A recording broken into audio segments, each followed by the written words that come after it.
الحمد لله رب العالمين والعاقبة للمتقين والصلاة والسلام على سيد المرسلين وعلى آله وصحبه أجمعين. أما بعد فأعوذ بالله من الشيطان الرجيم. بسم الله الرحمن الرحيم. إن عدة الشهور عند الله 12 شهرا في كتاب الله يوم خلق السماوات والأرض منها 4 حرم ذلك الدين القیم. صدق اللہ العظیم. دیکھو، اللہ تبارک و تعالیٰ نے بہت سی چیزیں دنیا میں بنائی، اور جتنی بھی چیزیں دنیا میں بنائی اللہ تبارک و تعالیٰ نے ان میں سے کسی نہ کسی کو فوقیت دی. جیسے اللہ تبارک و تعالیٰ نے دنیا کے اندر زمینیں بنائی تو زمین میں سے مکہ اور مدینہ کو شرف بخشا. اللہ تبارک و تعالیٰ نے انسانوں کے اندر رسول بنائے، نبی بنائے، نبیوں کے اندر بھی اللہ تبارک و تعالیٰ نے فوقیت دی. تلک الرسل فضلنا بعضهم علی بعض. نبی کریم صلی اللہ علیہ وسلم کو سب سے بڑھ کر بنایا. تو اللہ تبارک و تعالیٰ نے اسی طرح سے دینوں کو بھی عزت بخشی، راتوں کو بھی عزت بخشی، بعضوں کو بعض پر فوقیت دی. جیسے لیلۃ القدر ہے، اسی طرح رمضان المبارک کا مہینہ ہے. تو اللہ تبارک و تعالیٰ قرآن کریم میں کہہ رہے کہ ہم نے 4 مہینوں کو عزت اور شرف بخشا ہے. اور کب سے؟ جب سے دنیا بنائی اللہ نے، جب سے ہی. اس میں ایک کون سا ہے؟ محرم کا مہینہ جو ابھی فی الحال چل رہا ہے. ان 4 مہینوں میں سے ایک مہینہ محرم الحرام جو ابھی چل رہا ہے. ایک ہے رجب، ذی القعدہ اور ذی الحجہ. اور یہ سال کا پہلا مہینہ ہے، یعنی اسلامی سال کا آغاز ہو گیا، شروعات ہو گئی. اور اللہ تبارک و تعالیٰ نے اس مہینوں کو بھی بہت زیادہ عزت بخشی ہے، اور اس میں بہت سارے واقعات ایسے پیش آئے ہیں جس سے اس کی شان بڑھتی ہے. اور اس میں ایک دن آتا ہے جس کو ہم کہتے ہیں عاشوراء کا دن، ہے نا. 10 محرم، اس کے متعلق ہم جانیں. دیکھو، 10 محرم کے دن ہمیں کرنا کیا ہے، اس کے عمل ہم سمجھیں. فضیلت وغیرہ میں بات لمبی ہو جائے گی، صرف ہم کرنے کے کام جانیں. تو پہلا عمل ہے اس دن کا روزہ. نبی کریم صلی اللہ علیہ وسلم ہر سال محرم کا روزہ رکھا کرتے تھے، ایک روزہ رکھتے تھے. اور یہ کیوں رکھتے تھے اور اس کی تاریخ کیا ہے؟ تو علماء نے لکھا ہے کہ نبی کریم صلی اللہ علیہ وسلم نے یہودیوں سے پوچھا جب مدینہ میں آئے کہ تم 10 تاریخ کو روزہ کیوں رکھتے ہو؟ تو ان لوگوں نے کہا کہ یہ 10 تاریخ وہ دن ہے جس دن فرعون سے حضرت موسیٰ علیہ السلام اور بنی اسرائیل کو نجات ملی تھی. واقعہ لمبا ہے کہ حضرت موسیٰ علیہ السلام کو اللہ نے نبوت دی. حضرت موسیٰ علیہ السلام فرعون کے پاس گئے، دعوت دی. فرعون نے انکار کیا. پھر کچھ دن تک کہ دعوت دیتے رہے، فرعون نے نہیں مانا. بنی اسرائیل کو بڑی تکلیفیں پہنچاتا تھا. اللہ تبارک و تعالیٰ کا حکم ہوا کہ بنی اسرائیل کو لے کر اپنے آبائی وطن کی طرف چلے جاؤ. تو اللہ تبارک و تعالیٰ کے حکم پر بنی اسرائیل نکلے حضرت موسیٰ علیہ السلام کے ساتھ. جب موسیٰ علیہ السلام کے ساتھ نکلے، آگے جانے لگے تو سامنے دیکھا کہ دریا ہے، اور فرعون بھی پیچھے تعاقب کرتا ہوا آ گیا، پیچھے آ گیا لشکر لے کر.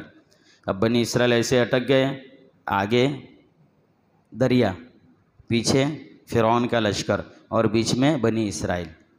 ایسے موقع پر آ گئے. اللہ تبارک و تعالیٰ نے حضرت موسیٰ علیہ السلام کو کہا کہ اپنی لاٹھی مارو. حضرت موسیٰ علیہ السلام نے لاٹھی ماری، دریا کے اندر راستے بن گئے. حضرت موسیٰ علیہ السلام بھی پار ہو گئے اور ساری بنی اسرائیل بھی پار ہو گئے. اور جیسی فرعون اندر اترا، پانی مل گیا، فرعون اور اس کا لشکر ڈوب گیا. تو یہ روایتوں میں آتا ہے یہ 10 محرم تھے. جب بنی اسرائیل فرعون سے نجات پا گئے تو حضرت موسیٰ علیہ السلام نے ہر سال اس دن کا روزہ رکھنا شروع کیا. اور ان کے تابعداری کے اندر ان کی قوم تھی بنی اسرائیل، وہ بھی روزہ رکھتے تھے. اور نبی کریم صلی اللہ علیہ وسلم بھی رمضان المبارک کا روزہ فرض ہونے سے پہلے یہ روزہ رکھا کرتے تھے. یعنی اسلام کے اندر رمضان سے پہلے یہ روزہ فرض تھا. حضرت عائشہ رضی اللہ تعالیٰ عنہ کی روایت ہے، فرماتی ہے کہ نبی کریم صلی اللہ علیہ وسلم محرم کا روزہ رکھا کرتے تھے، اور نبی کریم صلی اللہ علیہ وسلم سے پہلے کفار کی بھی عادت تھی، یعنی مکہ والوں کی بھی عادت تھی کہ 10 محرم کو لوگ روزہ رکھا کرتے تھے، اور کیا کرتے تھے، ہر 10 محرم کو کعبۃ اللہ کا غلاف بدل دیتے تھے۔ پھر حضرت عائشہ کہتی ہے کہ جب نبی کریم صلی اللہ علیہ وسلم پر رمضان کے روزے فرض کیے گئے، اس امت کو رمضان المبارک کے روزے دیے گئے، تو نبی کریم صلی اللہ علیہ وسلم نے ارشاد فرمایا کہ جس کا جی چاہے محرم کا روزہ رکھے، جس کا جی چاہے نہ رکھے، جو رکھے گا اللہ تبارک و تعالیٰ اس کے آئندہ 1 سال تک کے لیے کافی ہو جائے گی، اس کے لیے اس کا کفارہ ہو جائے گا، 1 سال تک کا کفارہ ہو جائے گا۔ اور حضرت ابو ہریرہ رضی اللہ تعالیٰ فرماتے ہیں کہ رمضان المبارک کے بعد، آپ صلی اللہ علیہ وسلم کا ارشاد ہے، حضرت ابو ہریرہ سے نقل ہے، آپ فرماتے ہیں کہ رمضان المبارک کے بعد روزوں میں سب سے افضل جو روزہ ہے، سب سے زیادہ ثواب والا جو روزہ ہے، اللہ کے نزدیک سب سے زیادہ پسندیدہ جو روزہ ہے، وہ محرم کی 10 تاریخ کا روزہ ہے۔ حضرت ابو ہریرہ رضی اللہ تعالیٰ عنہ کی روایت ہے۔ دوسری ایک روایت میں حضرت علی رضی اللہ تعالیٰ فرماتے ہیں کہ میں نبی کریم صلی اللہ علیہ وسلم کے پاس بیٹھا ہوا تھا، ایک شخص آیا اور آ کر کہنے لگا، اے اللہ کے رسول، میں رمضان المبارک کے علاوہ کس دن روزہ رکھوں جس میں مجھے زیادہ ثواب ملے؟ تو اللہ کے رسول صلی اللہ علیہ وسلم نے فرمایا کہ 10 محرم کا روزہ رکھو، کہ اس کے اندر یہ اللہ تبارک و تعالیٰ کے نزدیک بہت زیادہ پسندیدہ ہے۔ تو دیکھو ان روایتوں سے کیا پتہ چلا کہ محرم کی 10 تاریخ کو روزہ رکھنا چاہیے، ہے نا، اور یہ نبی کریم صلی اللہ علیہ وسلم کی سنت ہے۔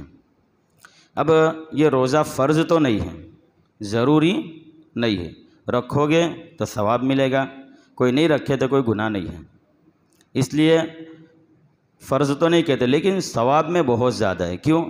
کیونکہ رمضان المبارک کے روزے فرض ہونے سے پہلے یہ فرض تھا، اس لیے اس کی فضیلت بہت زیادہ ہے، اس لیے اس روزوں کو رکھنا چاہیے۔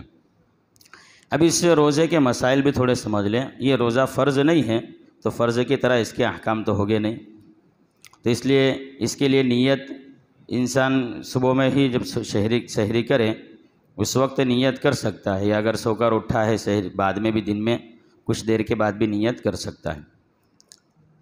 دوسری بات یہ تو ایک روزے کا ہوا۔ دوسری بات یہ ہے کہ نبی کریم صلی اللہ علیہ وسلم کا جو آخری سال تھا، جس سال آپ کی وفات ہوئی، اس سال نبی کریم صلی اللہ علیہ وسلم کو پتہ چلا، آپ صلی اللہ علیہ وسلم کو، کہ یہ یہود ایک روزہ رکھتے ہیں، اور نبی کریم صلی اللہ علیہ وسلم پہلے اہل کتاب کی موافقت کرتے تھے، یعنی ان کے ساتھ جو باتیں ملتی تھی اس سے میل کھا لیتے تھے، ان کی باتوں پر عمل کر لیتے تھے۔